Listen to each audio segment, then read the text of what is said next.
game, unfortunately, is kind of underway as we speak. Therefore, we will not be able to go through picks and bans yet again. But really quick, we're going to flash the picks and bans here down but at the bottom of your screen. On the pick side, FPX going for a much more aggressive top side with a specialty doing B pick in the mid lane rumble, as well as a scaling bottom side pick. Meanwhile, for EDG, we're going for the Ngar in the top lane, very strong now with the God Drinker and the buffs to his Q recently, Zoe in the mid lane, and of course the Kai'Sa and Alistar in the bottom lane with Graves overseeing the rest. A Nidalee ban here coming up on the side of FPX along with a Renekton ban. Of course, no surprise here as Flandre on the Renekton was extremely tanky, did tons of damage as a bruiser, and getting on top of their Aphelios was really not that big of a problem. And the nuclear tip spears that we have talked about on the side coming in from JJ on the side of EDG were truly menacing, one-shotting people, chunking people out like crazy. Of course, need I say more about this Kai'Sa pick, which I'm very certain was first picked when possible by EDG. The Kai'Sa coming in there was super big. He did a I think it was Viper. If I'm not mistaken, EDG's AD carry is Viper, and as we see, it is Viper. Oh, thank goodness, Viper coming in with beautiful ultimates, coming in and stealing the Soul Dragon for the side of EDG. But enough about last game and the fantastic plays made there by the members of EDG. As we load in 13 minutes into the game, there are already 6 kills going over to the side of EDG. Catastrophe has struck, and Scout is mighty fed there with 2 deaths coming in over on the side of Doing B with his mid lane rumble. Probably not wanting to interact too much with Scout, probably wanting to roam around the map and make plays, and more likely than not, given how his bottom lane has also died one time each, the play probably came from a bottom lane play gone awry, as top lane, Nuguri is having time of his life against Flandre as JJ blast plants over the wall into 2 members. Ragnarok and Roll comes down. JJ is flashed on by Olaf. Olaf's Q comes in, but he dies before Olaf's Q hits. Mako is left to dry by 4 members of his team. And immediately, ladies and gentlemen, we are jumping into an action-packed series as Nuguri is chunked pretty low there by Flandre in the top side. Viper escaping with just a sliver of health points. And I am not quite sure what the heck happened and how everything unfolded into that so quickly. But Chris, throwing a lantern into the bush where Scout was backing, where Viper was backing, picking him up just as he leaves. LWX secures the first tower of FPX, while on the top side, Flandre doing the exact same for the side of EDG. Doing B getting snapped by the bubble, getting hit by the Palstar, ignited as Scouts comes in, chunking Doing B to half HP. Alas, that was all the damage that Scout had. Still a menacing amount if you ask me. Another Palstar coming in, and the Ludens cancelling Doing B's back. Scout is just oppressive in this lane with that blue buff, will never run out of mana, at least not for the next few minutes. Rift Herald is spawned, most no doubt this is the second Rift Herald of the game. Dragon coming up in 2 minutes and 30 seconds. EDG, after that low poke there in the mid lane by Scout, it looks like EDG is in the perfect position now. Is in the perfect position now to take this uncontested, as Mako face tanks a shock blast as Crisp gets hit by a Sleepy Trouble Bubble and the subsequent Pedal Star, chunking him as well to about a third of HP. Tian walking in just to see if he can perhaps sneak away a steal on the side of FPX for their Rift Herald. However, alas, it was not to be. LWX now rotated into the mid lane with Nuguri in the bot side. Doing B just shadowing around in the mid lane. Moving now towards top lane. Nuguri, the Ngar knocking him the speed gate, getting him just out of reach of that wall there, as Tian also getting hit by the Sleepy Trouble Bubble into Paddle Star combination. Scout so far a sniper with these Sleepy Trouble Bubbles, much like JJ was in the first game. Honestly, the side of EDG just looking very solid in this game mode. The ability to just hit your skill shots when it counts.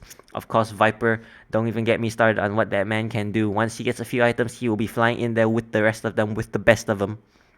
A lot of pings going down in the bottom lane as Rift Herald is dropped in the mid lane for EDG. First mid lane tower is definitely going to go down, opening up the map even further now, as the only outer turret for FPX is in the bottom side. No doubt EDG will probably look to take that down. However, I don't think they put so much of an emphasis on it, as Dragon is spawning in the next minute, and that will be the main point of contestation for the rest of this game. Let's see for the next few minutes at least, And let's see if FPX can perhaps parry and riposte some of the aggression that EDG has gotten. Of course, EDG nearly a 2k gold lead at 16 minutes in the game. This game is not even close to over, ladies and gentlemen. FPX only 2 kills down, only 1 tower down, and honestly doing quite well in terms of CS across every single lane. Doing B all things considered is only about 2 waves down, and Tien is only about 10 CS, 12 CS. 13 CS down, also about 2 quote-unquote waves, as Nuguri face-checking into a pedestal by Scout. Luckily manages to back off before Mako gets his headbutt pulverized combo. A team fight is looking to be brewing in the mid lane, but Flandre is not here. Flandre does have teleport. Flandre's Rage Bar is stacking up. He is just transformed, and I think it is too late now for him to arrive. CP Trouble Bubble landing over there onto Crisp, however, defended by Doombi. Doombi drops his ultimate into Mako and Scout. A beautiful teleport coming in by Flandre in the backline. Flandre running out of his Nga, however, will not have ultimate for this fight. Unfortunately, slightly mismanaged and mistimed, but in spite of that, he is still ranged and he can still do a lot of damage while skittering over the sides of the fight. Scout, however, is just backing. This looks to be an uncontested dragon, but after the dragon, however, doesn't look to be the same, as Mako jumps in with a hit by Pulverize and gets taken out by Tien. Tien running in with Ragnarok and the Gore Drinker. Another beautiful Shock Blast coming in by Nuguri, chunking out Viper. Poke on both sides of the team, 1 AD, 1 AP. However, as the game continues, Scout will definitely do more damage than Nuguri, even though Nuguri, towards the squishy members, is doing pretty well. Another Shock Blast coming in, missing Nuguri, blocking for his support, for his jungler, in spite of being a squishy himself. That shows you a real team player, as FPX looking to just take that 1 kill and back off, as well as Dragon. A beautiful. This is the beginning of a slight little comeback, some might argue, as Nuguri coming out of the bush. Shock Blast thrown at Flandre, but Nuguri without any mana jumps in melee form to clear out the wave. Flandre, however, suspecting that this might be too much of a bait, does not choose to go on to Nuguri and allows him to back off safely. Mako now quite squishy without his ultimate. Scout this is very big for the side of EDG. You always want to get as many blue buffs as possible onto your... Okay, never mind. Onto your Zoe is what I meant to say. However, Zoe just choosing to spread the love. Pedestar missing Crisp by just a few centimeters over there as Tien walks forward to try and aggress Flandre, chunking out this bottom tower, and will definitely take it as the last outer tower for the side of FPX is falling in the bottom side. Tien nabbed by yet another bubble Pedestar combo. I'm just going to call that the Bubble Star combo from this point on. And very interesting build here on the side of Flandre, opting instead of the God Drinker opting for... as he takes a chunk thing there from the Acceleration Gate Shock Blast combo. What a mouthful these combos are, honestly. Opting for the Stride Breaker on the side of Flandre rather than the God Drinker, which means that he will be able to catch up easier to Nuguri in melee form. However, I don't think that will be of too much use in ranged form. Then again, neither really is God Drinker, so I suppose that's fine. Nuguri, literally having just come back to lane, is just out of mana, just as quickly out of mana. Going back to this Strikebreaker build, that's kind of interesting. I feel that you just wait for your flash cooldown, and then you let the God Drinker keep you alive and sustain you and make you just so tanky for your team. And your team has a decent bit of follow-up. I don't think they need the slow that Strikebreaker provides. But alas, these are pro players and I am merely a commentator, so what do I know?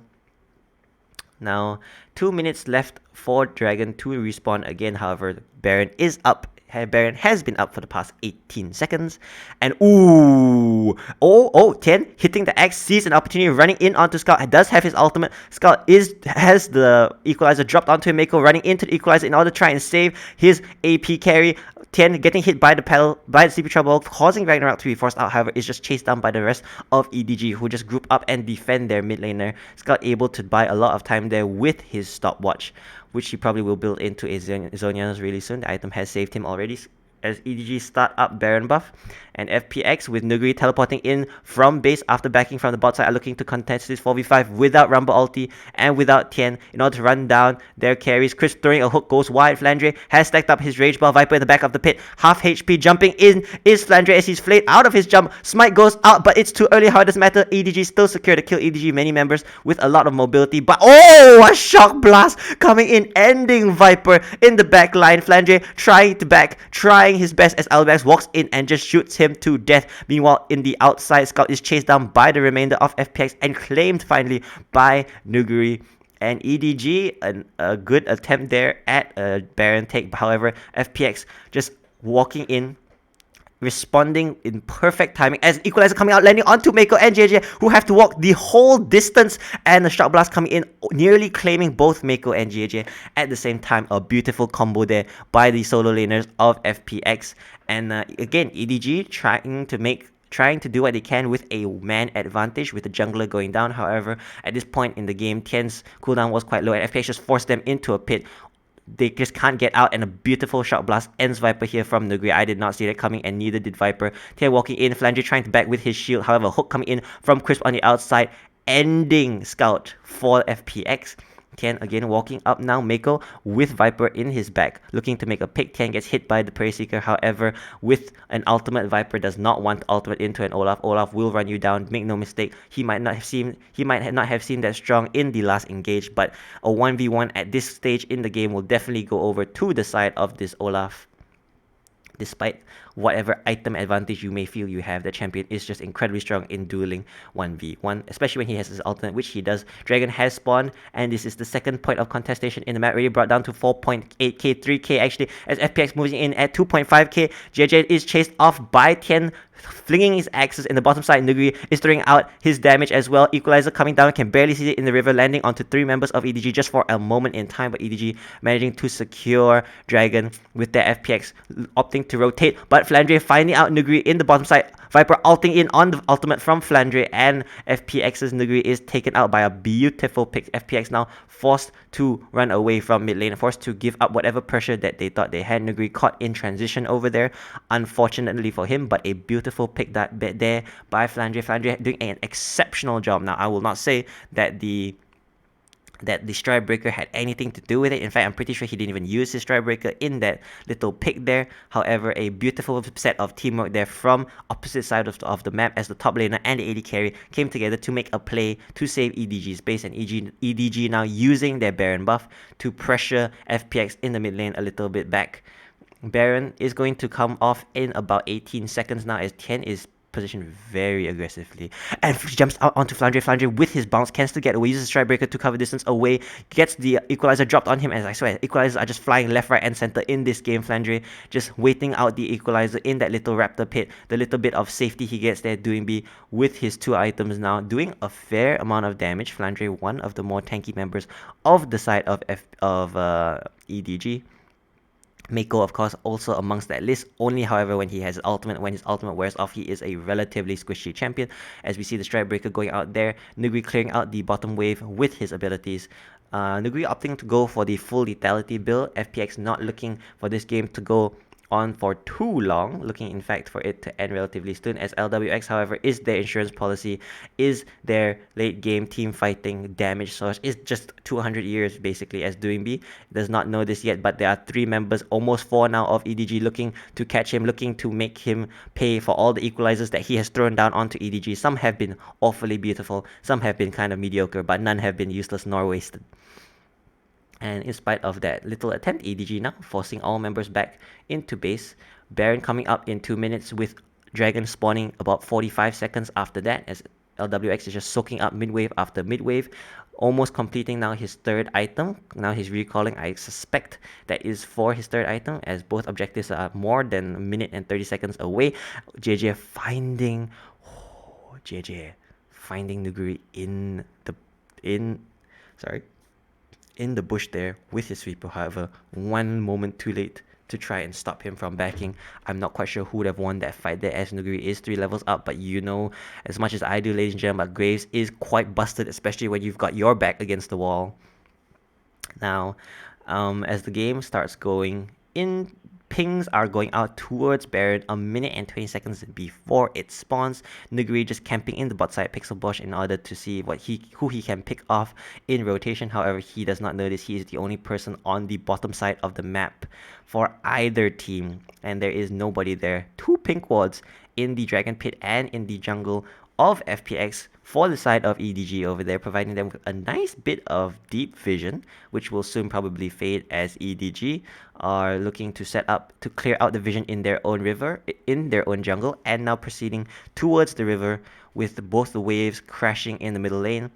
Viper going out to clear the out. Flandre sitting in the bush waiting for Nuguri. Nuguri further down the lane doing the exact same for Flandre, level 15 to level 15. Nuguri with his mana pool being his really only limitation to his damage as well as his cooldowns, clears out the wave and looks to group up with his team. Now, 20 seconds before Baron spawns, Nuguri with his teleport, Flandre with his teleport as well. Both top laners are able to teleport. Tian gets nabbed by the Sleepy Trouble Bubble. However, Chris walking up, daring Scout to try and hit the follow-up Pedal Star. Which of course Scout opts not to because that would be a bit of a throw, a quite mighty bit of a throw. And looking at the Aphelios guns, Aphelios has the Chakrams, has the Severums, has the ability to lifesteal and attack super fast, and with that they decide, FPX, it's time for Baron to go down. EDG slightly out of position, use the blue trinket in order to spot out what is happening here. Damage is being done to Baron, but it's not being chunked out too quickly as Flandre teleporting to the top side with his Ngarbar completely empty. However, will not have his ultimate for this fight unless he starts stacking it onto a jungle camp. But FPX opt to run back into the mid lane to ensure they have priority before attempting another Baron take. Dragon is also up in 20 seconds. FPX opting to go right across middle lane in order to set up for the Dragon by the looks of it. Tian, a little bit of a suspicious position as Nuguri is slightly low on mana here, channeling his recall, has teleport to join this team fight. Dragon now spawning in 6 seconds as Scout running in towards the top side after basing with teleport as well from his Unsealed Cells spellbook. Mako also recalling in order to get resources as it looks like EDG are opting to give up the 5th dragon of the game very clearly to the side of FPX. LWX now without his Severums will not be able to have the sustain in a full out team fight and therefore looks to just use up the rest of his sniper rifle, honestly, I feel. Meanwhile, EDG now positioning 4 members in the top side river looking to clear out vision as well as perhaps bait FPX into coming to the river in order of trying to start a fight. JJ already starting up this Baron in front of a pink ward that was in front of Baron. Teleport coming out from Nuguri towards the mid lane as FPX enter the fight. Flandre with his ultimate stack jump onto Tian. Tian with his God Drinker with his ultimate as whoa! Flandre exploded before he could even transform, despite already being so close to transformation. The damage coming out there from FPX is just too much for him to take. And if he had God Drinker in that fight, he might have lasted a little bit longer, enough for him to be able to use his ultimate. He was at the cusp. In fact, his bar was full. He could have ultimated already. However, just before he could transform, he was just simply exploded by the members of FPX. Not here to play around, here to take Baron, here to take game 2, here to bring it to game 3. As both teams now resetting, what will FPX do? Only 17 seconds before Flandre is back onto the map. By the looks of it, FPX do not look to attempt anything as LWX is continuously cycling through his weapons.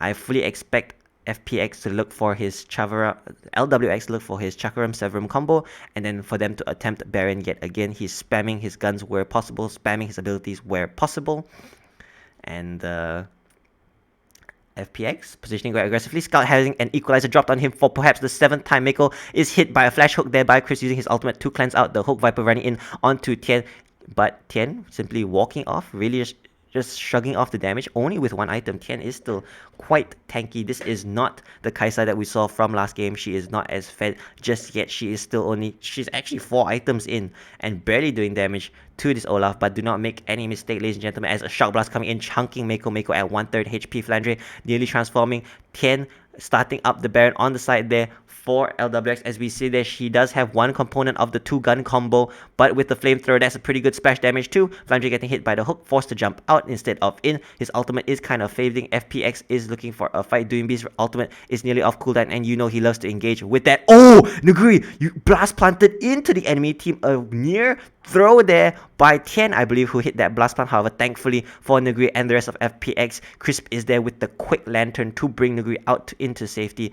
Oh my god, Nuguri being jumped on by Viper, but Viper does not know the entire enemy team that is there as Equalizers dropped onto his stopwatch. Body Mako jumping in to try and defend his carry, but gets taken out, double killed over there by Tian as Nuguri eventually does fall to Viper, in fact, but Viper incredibly aggressive, trying to assassinate Nuguri in the literal midst of 5 people. FPX might not have been directly around him, but FPX was definitely around as Chris lands a hook after taking the bubble. Tien hitting with the Q. Scout just being flashed on by LWX, who uses his 2-gun combo. La la la la ta! And there goes Scout.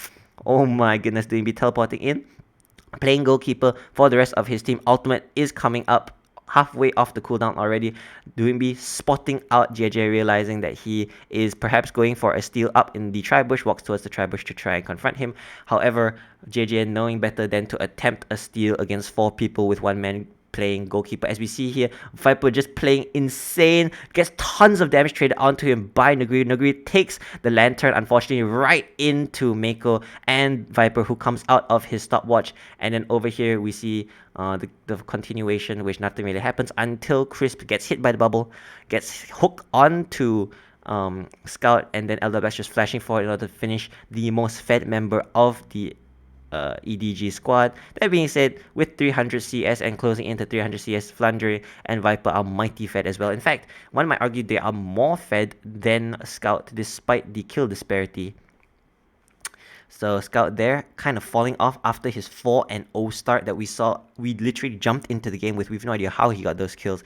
It's like how all people were born equal. Well, when from our perspective, Scout started the game very unequally, and he started the game very much with a huge advantage, as the little turret of LWX is just shooting up EDG. Chris throwing out a hook and getting damage traded back to him by Scout. Scout's bubble throwing out hits Nuguri, but alas, does not manage to do anything to him, as he did have the protection of the Edge of Night.